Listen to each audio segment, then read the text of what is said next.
variety of techniques to help with that as well. So we got bleeding under control. Breaks and strains.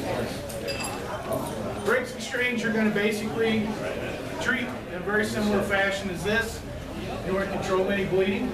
Anything major, it's going to cause blood loss. It's going to lead to hypovolemic shock. You want to secure the limb. So you may not know if it's broken or not. It might just be a big deformity under your arm. It feels broken. It has the symptoms of being broken, but you don't know. You can't see under the skin to tell what's happening. It could just be a hematoma. It could be a number of different things. Big knot. We don't know. Abscess. Okay? We got a deformity is how we classify it. So what we want to do is split the limb. We got sticks all around. We're in a wilderness setting. We got tent sticks. We have our Baco saw. If you don't want to have access to your knife, you could use your knife. I don't recommend it, but a Baco saw is better. You also have the pack. If you got a haversack or a pack or something like that, you can wrap that around it, tape it up. Now you got a split. Now you want to immobilize it. Okay? You got pieces of cloth, 3 feet of cloth. You got, it's going to take every bit of at least 2 bandanas to create for that. You got a shamam. Okay? All these different things can be used to tie the knot, wrap it around you, tuck the arm in the pocket, hold it against you. I did mention on the basic. And tight. Tight and tough. Right. Another easy way is to just take that Gorilla Tape, hook your foot in it, pull up a whole bunch, roll the roll around you. Throw that roll right around you, tape it here, swing, grab it, tape up. It's immobilized. Done deal. Okay? Simple. Tear the tape, be done with it. Now, what if, God forbid, you had a femur fracture or a femur deformity? One, you're going to know it because you're going to be screaming in agony until you get pressure off that. Okay? And how do you get pressure off? You can't create your own traction so you can.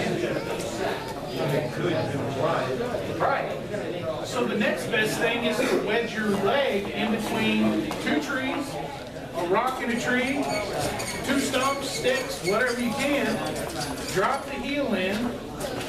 So if we have our foot coming out here, okay, there's our foot, our heel. We want to wedge it right here because the break is going to be up here in the femur, right? We're going to wedge it in so it's locked, and we're going to scoot back until the pain's relieved. And then we're going to maintain that. How long are we going to maintain that? Until somebody finds you. Well, if you pre-plan properly, somebody will find you, right? Remember we talked about that in basic, proper pre-planning? Pre-plan before you go out every time, you'll never be lost. You'll never be injured out in the woods. Somebody's going to come find you and know you're not going to be out there all night long. So if you didn't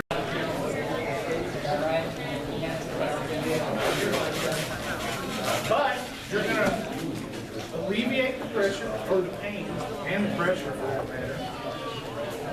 Hold it in place until you're able to construct, if you have to self-rescue, something to maintain that traction on your leg.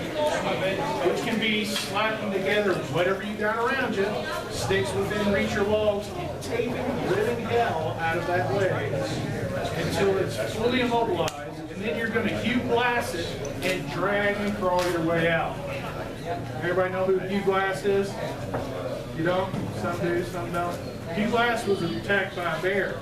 Okay? Bad bear went all out in the Rockies. And the nearest fort, or it's a big story, I'm really condensing the story. But the nearest fort was 200 miles away.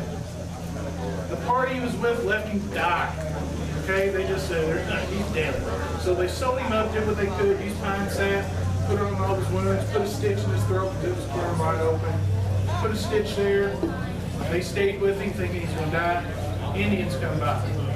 They're like, all right, sorry dude, we know you're gone. But they took all the stuff. They took his boots, they took his knife, they took his rifle, took a lot of his good outer garments. And they took off. One of those guys was Jedediah Smith. Anybody know that name? So anyway, they take off. Indians come by.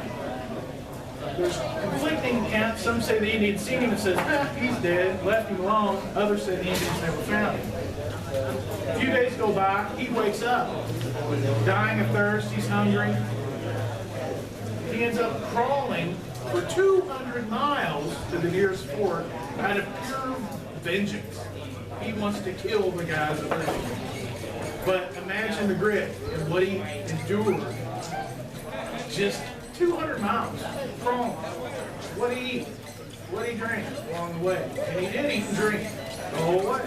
It took him, I think, over a month or two to make the dog.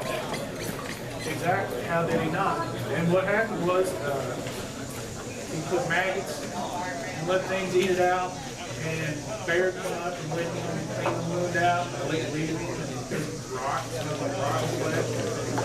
A lot big stories, worth reading. It's a true story. You can go look it up. It's awesome. But anyway, he made it, made a full recovery, went after the guys, killed one.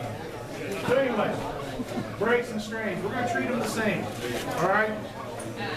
Immobilize it, splint it up, when possible, rice it. Rest, ice, compression, elevation. You ain't going to get ice out in the woods unless you're in the wintertime, right? Then you got a whole new set of problems. But ice, what could you use as a substitute?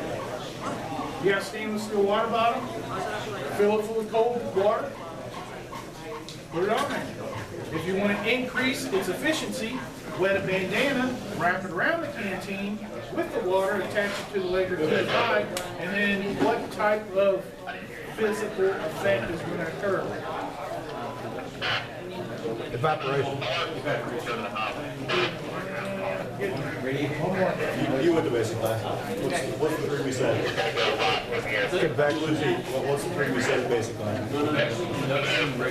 Is that first one? Yeah, convection.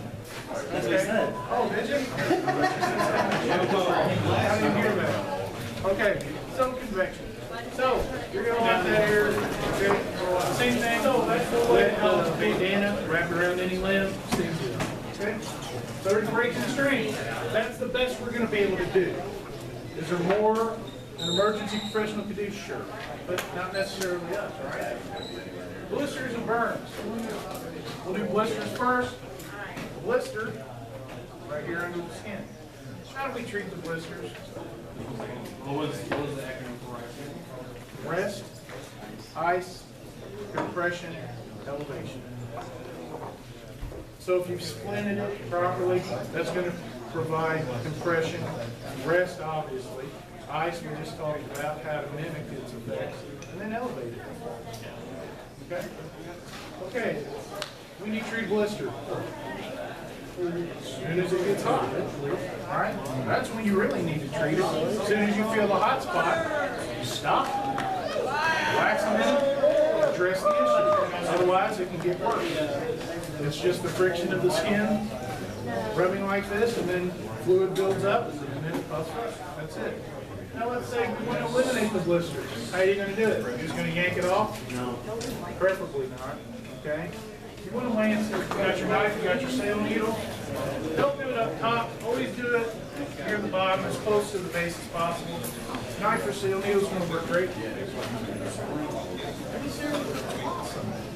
My wife just got a bow drill. She's happy. Okay.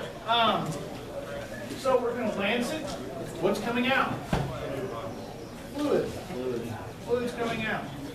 Take your thumb or your finger, push it down, squeeze out that fluid, let the roof reattach itself, and then what do you got here, kid, to fix it? Tape. Make a Band-Aid. Throw it over and be done. Now, if you only have a hot spot, what can you do? Just tape it. Tape it and be done. That's all your blister.